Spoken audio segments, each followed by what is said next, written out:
Hello, good afternoon. Raghu, the peoplepreneur here once again from Chennai.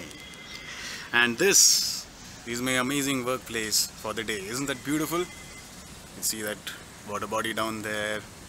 And I'm sitting here and doing my work. That's what you get after 4 years of kicking the 9 to 5 life. Amazing office, isn't it? Much like Amitabh Bachchan. हम जहाँ बैठ जाते हैं हमारी office वहीं से शुरू हो जाती है. Okay. So a lot of you have been coming to this channel.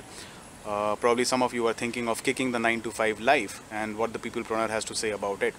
And I would just like to share a couple of instances from my life, from my own experiences and experiences of others as well. So this was about a meeting that I had a couple of days back with a young lad of 30 and his father who is 60 years old. And the young lad is working with an IT company with a good name and not a very good salary. And his father, who is 60, like I said, is also looking for an opportunity. And when I probed further, it turned out, not surprisingly, that the purpose of looking for an opportunity was not exactly to be not idle, to be occupied, but there was a financial reason to it. And I realize a lot of people are struggling from this. Even after spending 40 years of employment, people are still looking for financial benefits because they have not saved up enough or invested enough or planned their finances well enough. Second, what I realize is when I ask the son, what is he doing about this situation, because this is happening right in front of his eyes. It's his father who is going through this situation. To my surprise, the son said, I'm waiting for an opportunity, I'm trying, but things are not happening to me, and etc, etc. Listen, if you really want something to happen with your life, it's not going to happen unless and until you make it happen. Okay?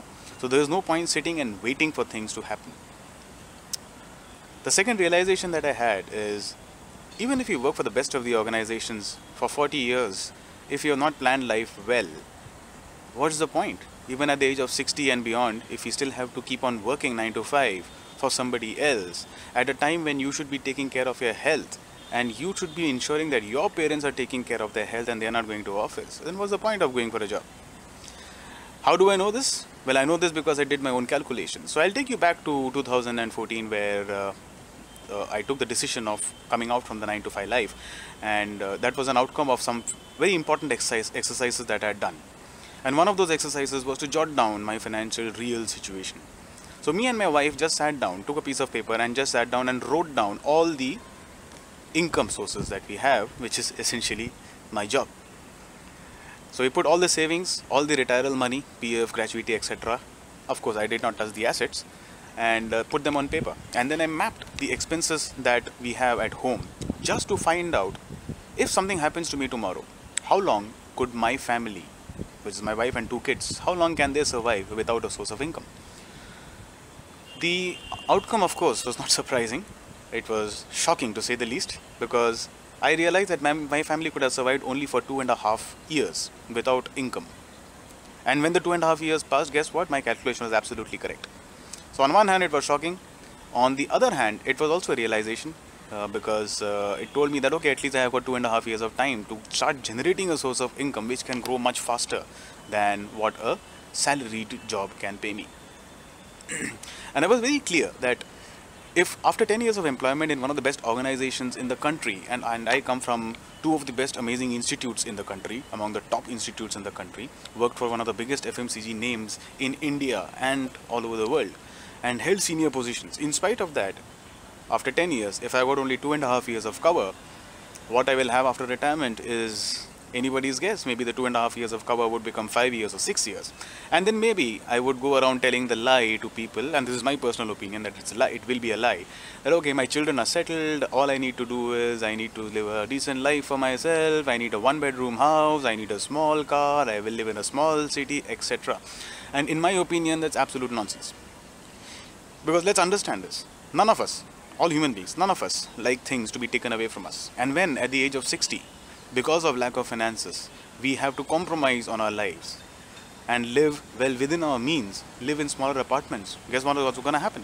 A lot of depression is going to happen. How do I know this?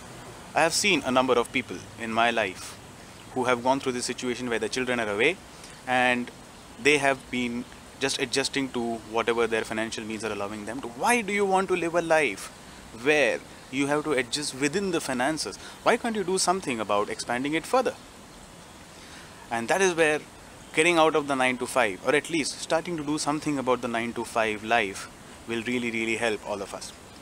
Now what I would really request all of you to do is, if you have not taken a look, if you have not audited your financial situation for the next 10-20 years, do it today. And what I did is an exercise I would recommend for all of you. Take out that sheet of paper, put all the savings that you have. Remember, put only the liquid assets. Put all the savings, all the retirement money on paper, and map your expenses onto it and see how long can you and your family survive without an additional source of income. And of course, build in the inflation. And when you're building in the inflation, please, I know you must be a great employee, but let's be practical. Let's not build in increments of 30% every year. Oh, I'll get 30% increments every year. No, you won't. You will not, because there is always somebody who is better than you. So you choose your figures and you do your maths, and then you decide for yourself whether whatever financial outcome is coming out of that exercise, is that good and sufficient? Is it good enough to make you feel proud to be a great parent and a great child to your parents? All the best with that exercise. The Peoplepreneur, whenever people ask you, what do you do? Tell them, whatever it takes. Take care.